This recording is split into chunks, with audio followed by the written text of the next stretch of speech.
right, I have a new piece of stabilizer down here, a little bit of 505 on it. I'm going to bring in my design. Also, let's just talk about what's on my screen here for just a second. Let me lift this up just a minute. I have brought in design number 7. I skipped 6 because I'm doing a demo. You will go ahead and do 6, just like you've done the rest. Go to first stitch, line it up where the directions say, and sew it out. Because this is going to be the last one that I demo on, and then my demo will be done for Enchanted Pumpkin. So, the first stitch of this, which I'm at right now, color number 1, needs to be over the center crosshair. I kind of redrew my center crosshair because it was, I couldn't see it anymore. So I just re-chalked it very lightly. So I'm going to put that right here where my center crosshair is going to go. Mine's very close to the purple. I can move it over a little bit. Either way, I'm just going to leave it there. That's fine with me. Now, what I want to do is, now that I have it, I'm going to lift this up a little and lay it down perfectly flat. I believe that is going to be it. Since I'm at first stitch, and I just kind of want to show you that. Actually, let me move that over just a skosh more. It's more like right here. I think that is closer to my first stitch is right here. There we go. Perfect. And that looks good and straight. So that looks good. Remember to get to first stitch. If you're on a Baby Lock Brother or a Janome, you have to go to go set embroidery or embroidery set and then go to plus minus plus 1 because your machine has a built-in center stitch. Get past the built-in center stitch and go to the first stitch of my design. Okay, I'm here now. I'm going to actually drop my needle and bring it back up. I'm going to go ahead and pull up my bobbin thread so that I have a good long piece of it. Here it is right here. I like about 4 or 5 inches to be hanging out there, so I know I have it. So I'm lined up correctly. I'm going to hold this in spot, and I'm going to add my basting box. And so for me, I go to Edit. I go to the needle in the lower right corner. I go to basting, and it says None. Touch the word None. Go to Around Design, and get ready. It's going to move. And go here and close the screen, and it moved over to it. And we'll go ahead and sew a basting box down. Keep the fabric nice and flat, smooth and flat. There we go. Perfect. Okay, that looks really good. Now I'm going to get my little piece of fabric. Oh, here it is right here. That is the lighter of the orange pieces. The darker will be the trim inside of it. This is the lighter one. Now, before I lay it down, I'm just going to go ahead and sew color number 1. And when I sew it, let me just go ahead and do it. It's going to show you the outline of this. Wait a minute, let me stop. Whoa. Actually, I went back to 1. I wanted to go. See, this is what happens. I forgot to turn off my basting box. Let me lift that up. Let me cut my thread. And there we go, cut the thread. Let me get out of here. I forgot to do this. Try to remember to turn off that crazy basting box. I'm going to go back to the basting box and I'm going to say None. Now you're not at the basting box anymore, which is where I want to be. My color 1 is still right there. I'm going to now advance to color 2.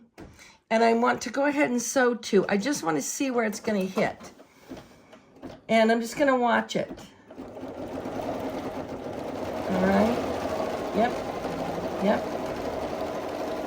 Good.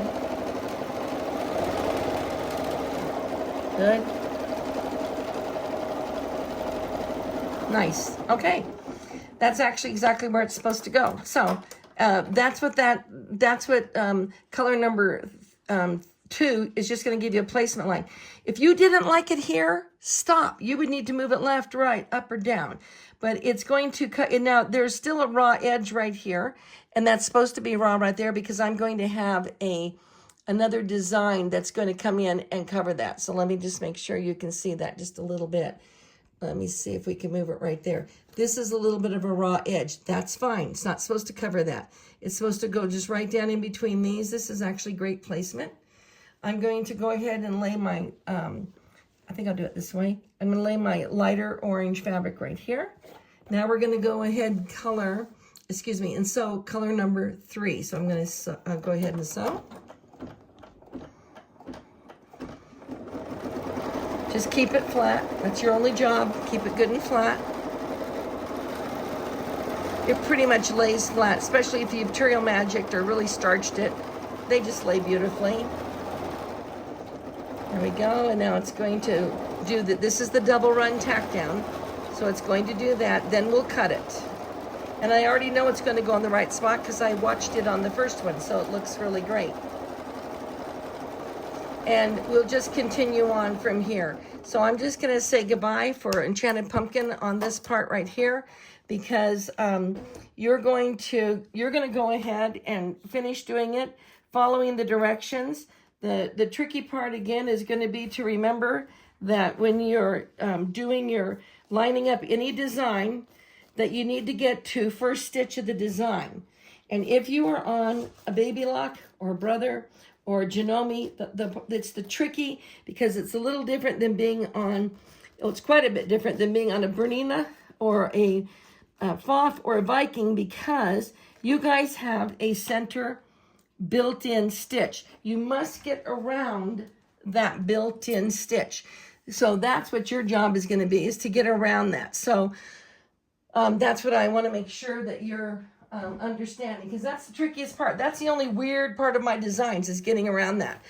Right now it's going to do a placement line for the red fabric. I'm just going to cover the whole thing because I know it's going to cover there, and I'm going to skip to not the placement line, but the actual double run tack down. I'm going to go to number 4, and we're going to go ahead. Actually, I think I wanted to go to 5. Let me scoot over here and go to 5. Is that right? I believe it is. Let's see. I think 4 was my single, the single. I just want to go ahead and go to the double run. There we go. Just going to put it on. We're going to let it do its thing, and then it'll stop, and I will trim it, and then we will finish up this one. And that's how Enchanted Pumpkin is done. Just remember to go to first stitch and line it up, and you should be just fine. It's a really fun pattern. I hope you enjoy it.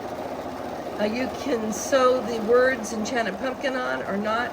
I've seen people do this in different colors, where the pumpkins are white and cream, and they do a brown background. It's very autumny, and they leave the words off. There's just so many different options you have. So have fun making it, and I hope that this video helped you understand my process for alignment. And let me know how you're doing on it. I'd love to hear. Thanks.